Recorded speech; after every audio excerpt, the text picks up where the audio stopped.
My name is Seren Vale, and 3 nights ago, my sister looked me dead in the eye during Christmas dinner and said, "Give back the $90,000, or you'll never see Mom again." No warning, no lead-up, just that.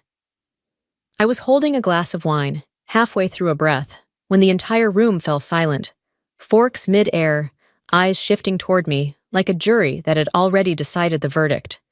My mother sat quietly at the head of the table. She didn't speak. She didn't even blink. And that's when I knew. This wasn't a misunderstanding. It wasn't a slip of the tongue. It was an ambush planned and practiced. But what they didn't know was that I'd been preparing for this moment too. Not with threats, not with rage, with receipts. Because when your family tries to erase you, one dinner, one story, one lie at a time, you don't scream, you don't beg, you document, you remember. And then, when the time comes, you let the truth do the talking. I'm not here to win them back. I'm here to finish the story they tried to rewrite, without me in it.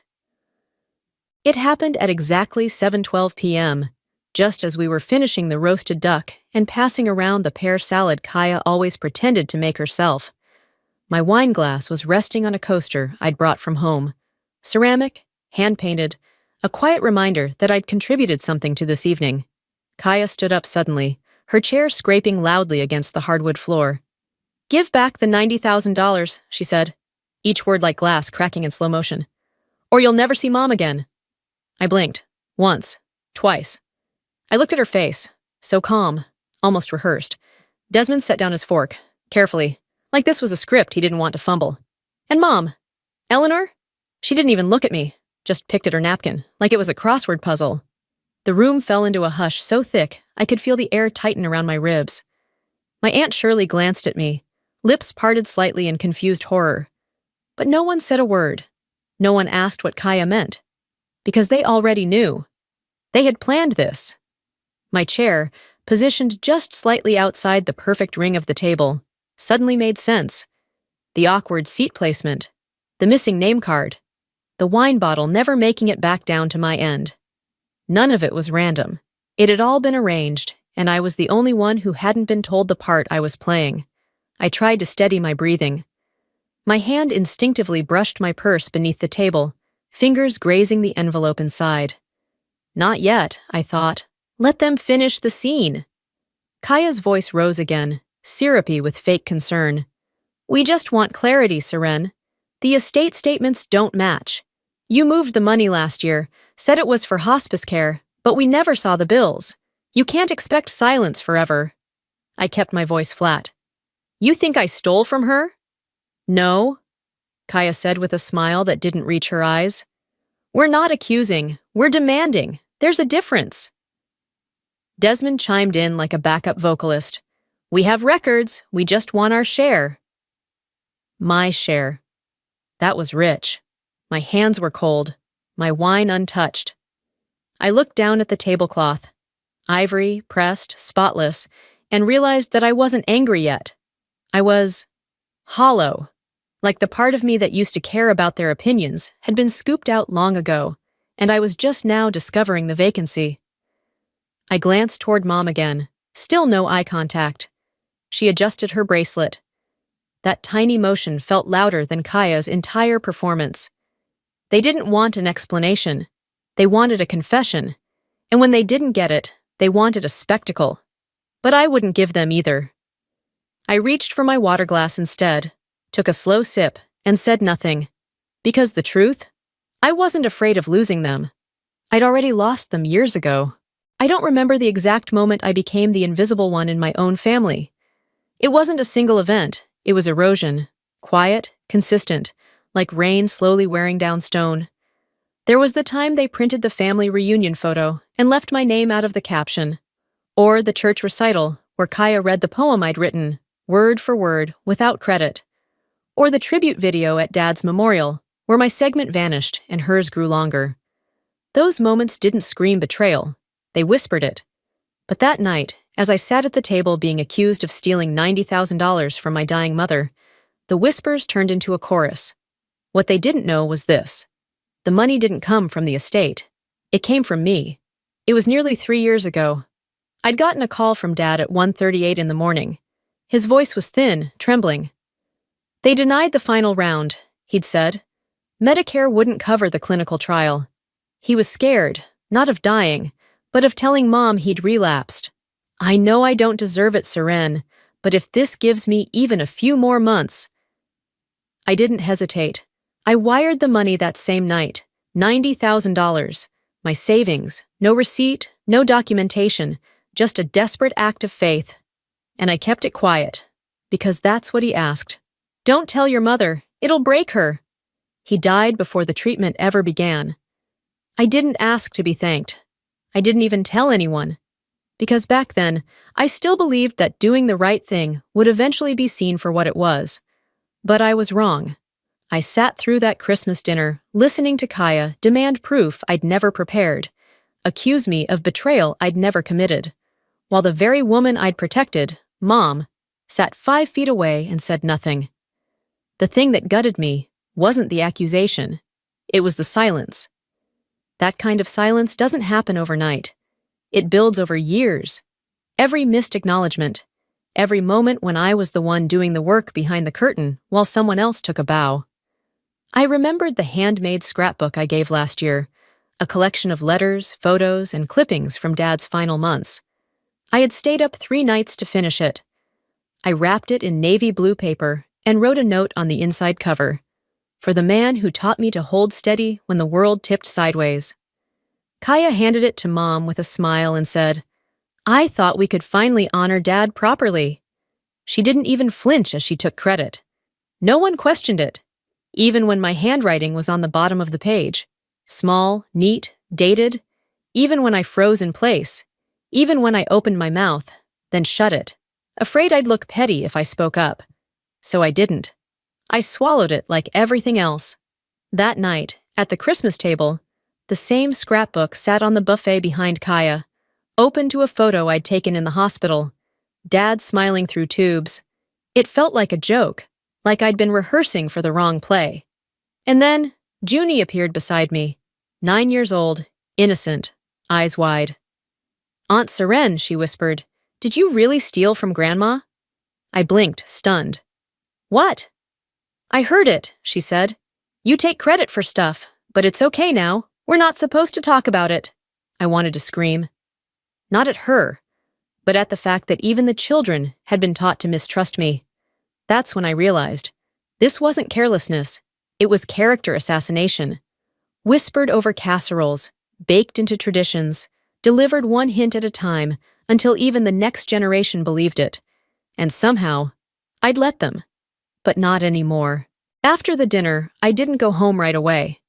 I drove around aimlessly, the streets still glowing with leftover holiday cheer, as if the world had no idea mine had cracked wide open. I ended up in front of my apartment, without remembering how I got there. Inside, I dropped my coat on the chair, sat at the kitchen table, and just sat. My mind wasn't racing. It was methodical, unfolding facts like blueprints.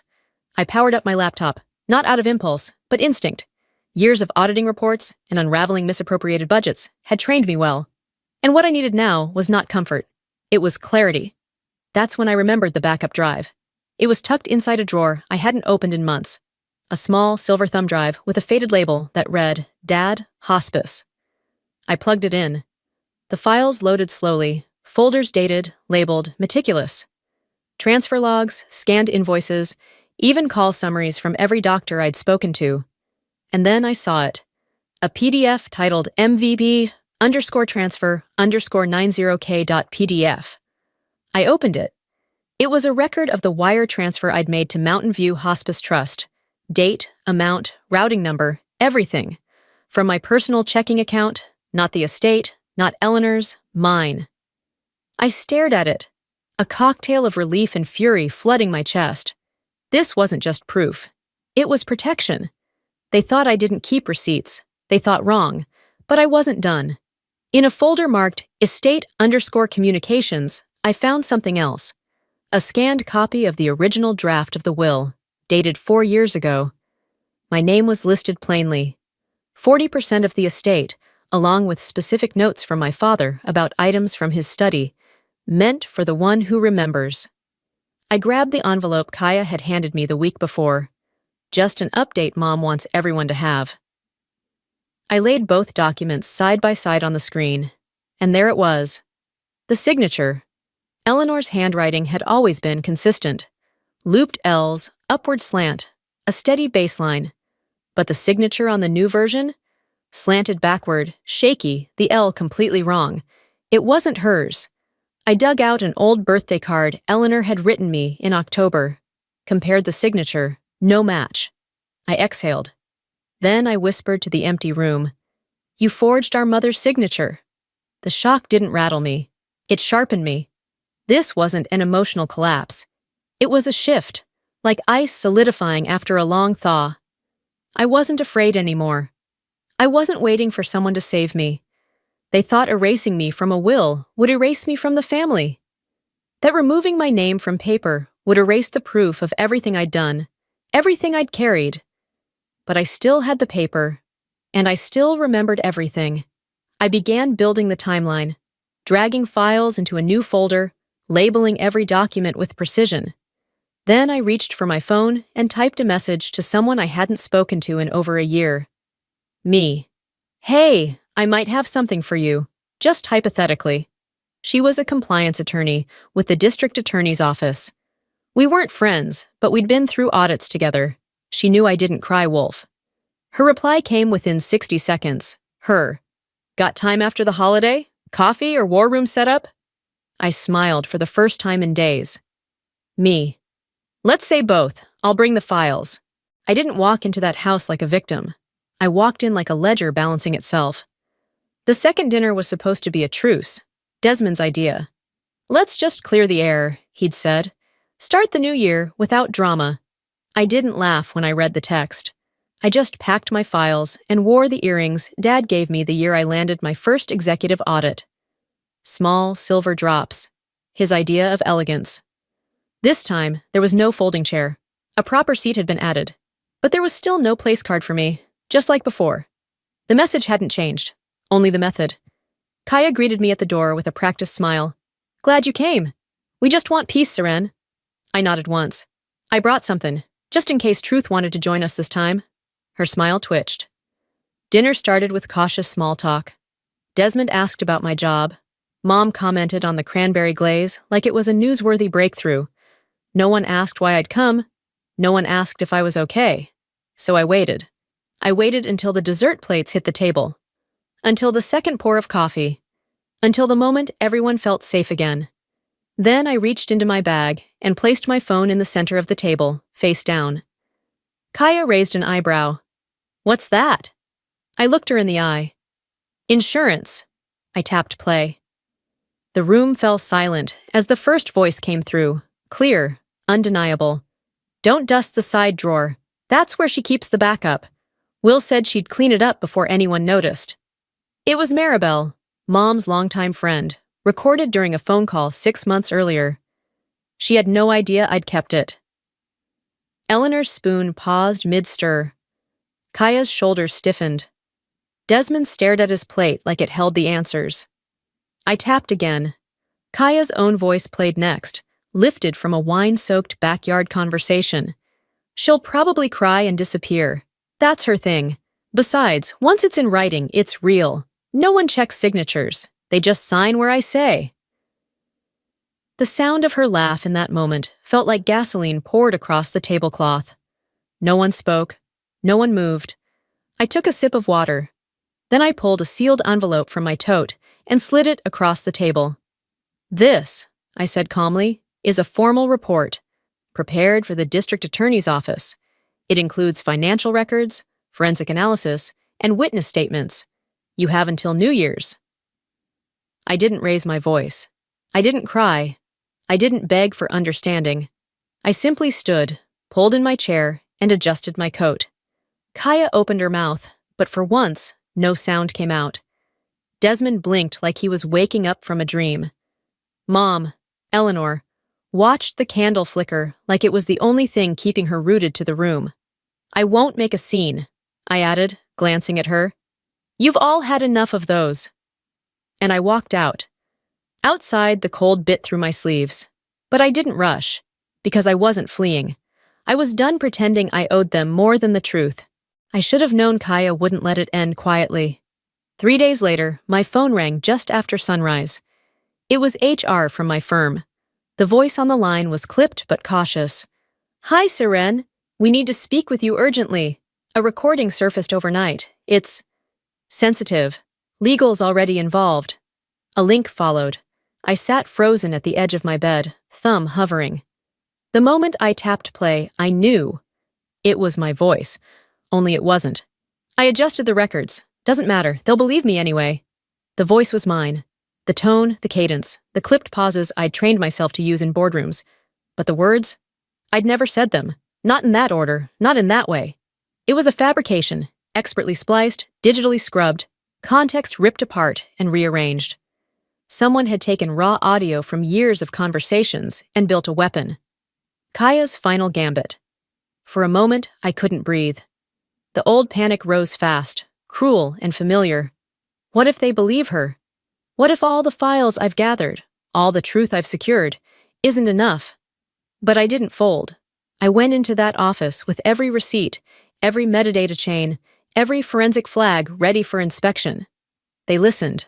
Compliance pulled in outside experts. Audio forensics confirmed tampering within 48 hours. I wasn't suspended. I wasn't reprimanded. I was cleared, quietly, professionally. But my trust? That was gone for good. That night, Desmond knocked on my door. No warning. Just wet hair, a hoodie, and eyes that had clearly not slept. "She took your recordings from Dad's bedside," he said, holding out a thumb drive. "She chopped them up. I found the project file. I didn't help her, but I didn't stop her either." I stared at the drive in his hand, then at him. "You thought she'd rant and move on?" I asked. He nodded, ashamed. "Is it too late to fix it?" I didn't raise my voice. "No," I said. "But you're not the one who gets to fix it." Then I closed the door. Later that night, I forwarded everything, his files, my backups, the voice comparison logs, to my firm's legal team and my contact at the DA's office. The verification came quickly. Forgery, tampering, digital fingerprints that led straight back to Kaya. Then I sent a clean copy of the entire case, labeled, timestamped, notarized, to a civil litigator I knew from a decade ago, one who worked directly across the street from Kaya's PR firm.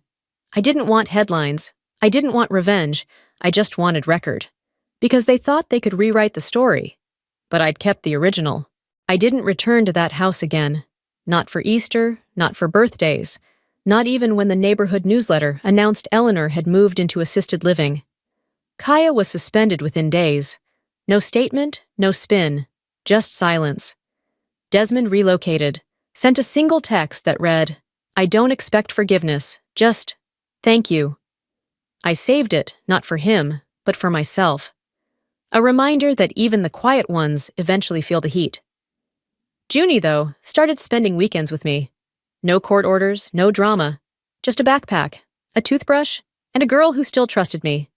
We made new rituals. Waffles on Sundays, sketching on the porch, her feet never quite touching the floor.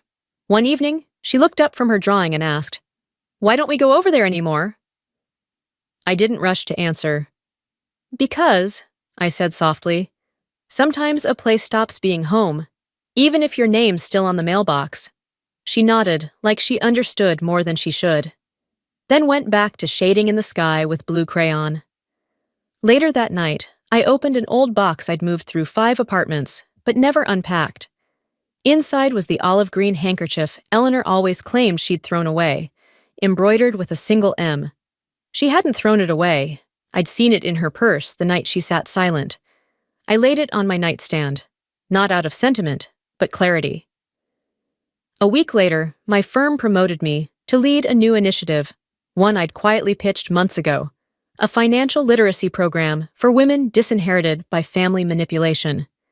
Every session began with the same question. What was the first thing someone took from you, without asking? Someone always cried. Not out of grief, but recognition. I didn't need a trophy for this. I just needed the silence to end.